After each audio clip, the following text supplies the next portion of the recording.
Imagine fighting breast cancer before you can even feel it. No lump, no pain, no warning. That tiny tumor could make the difference between needing a simple surgery or chemotherapy or radiation or months of treatment.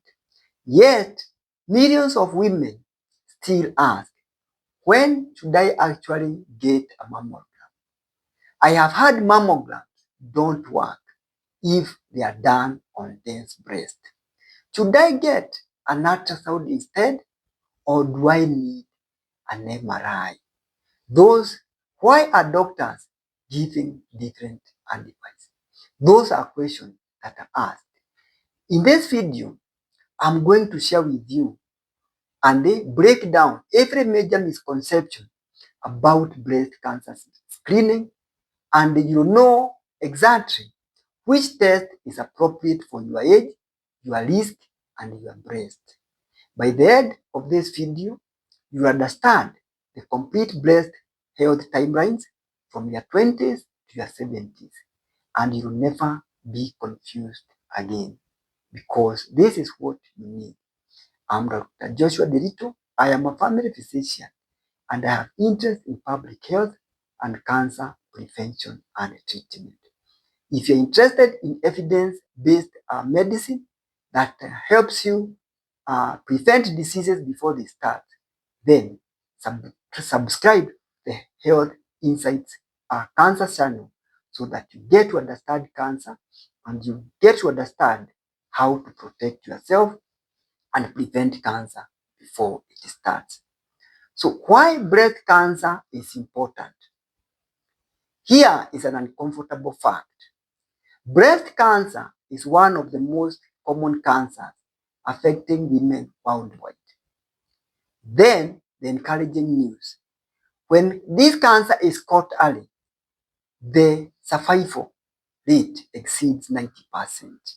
So that is the response to treatment.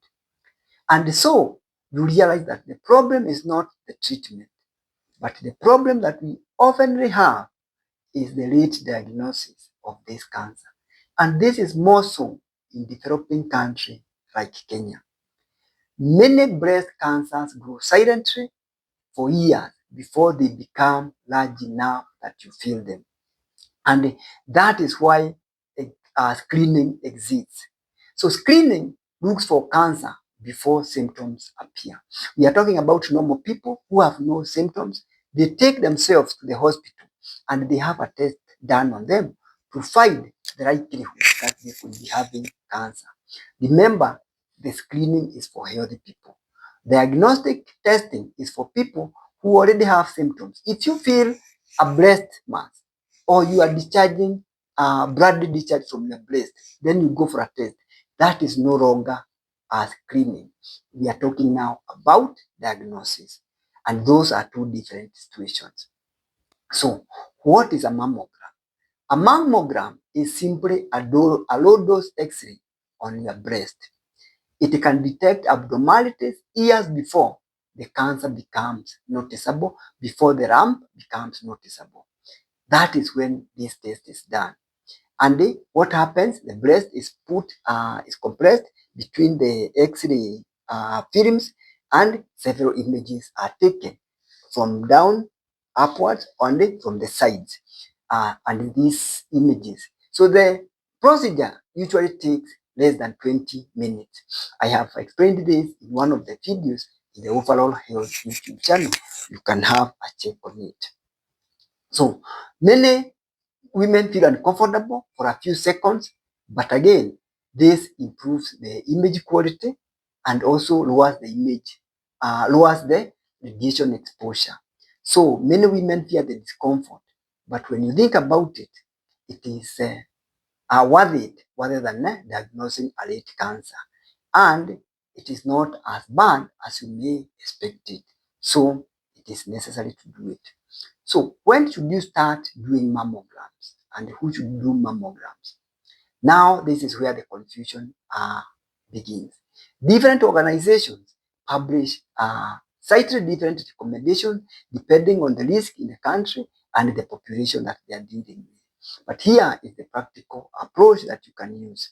For the average risk women at age 40, discuss breast cancer screening with your doctor. And many experts recommend beginning an annual or biannual screening around this age.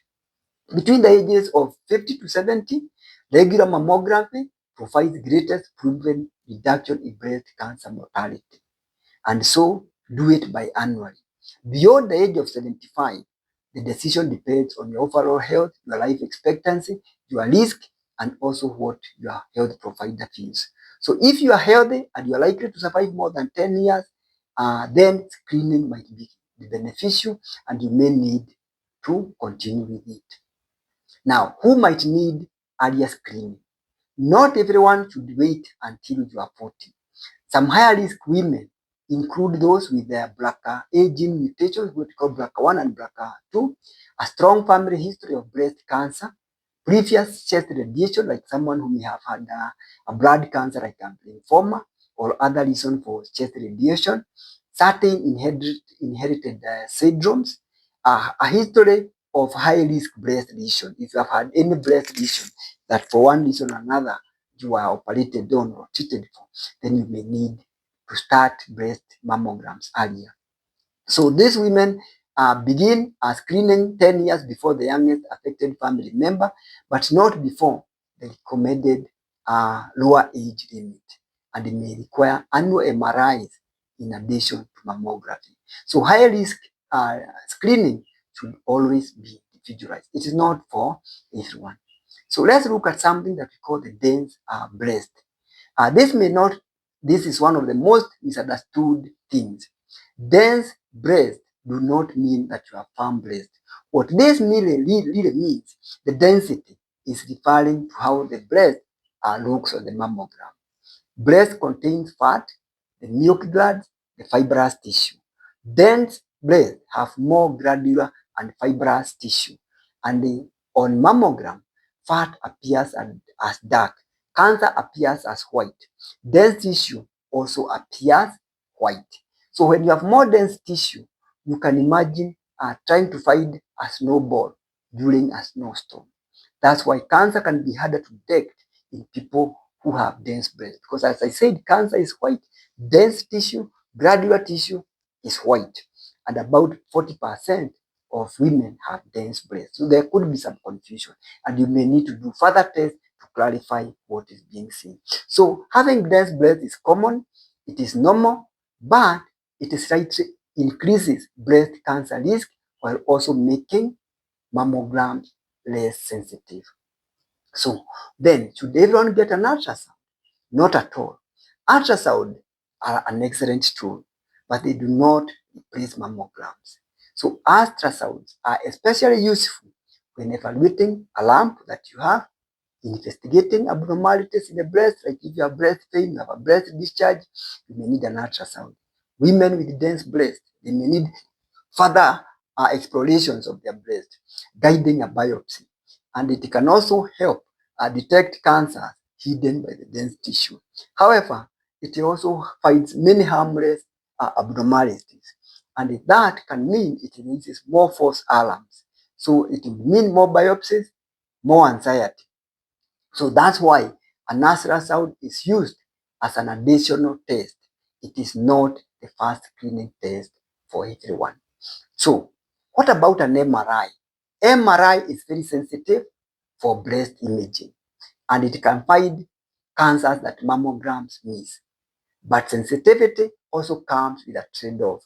MRIs are expensive, they are less available, they give more false positive results, and they also require contrast.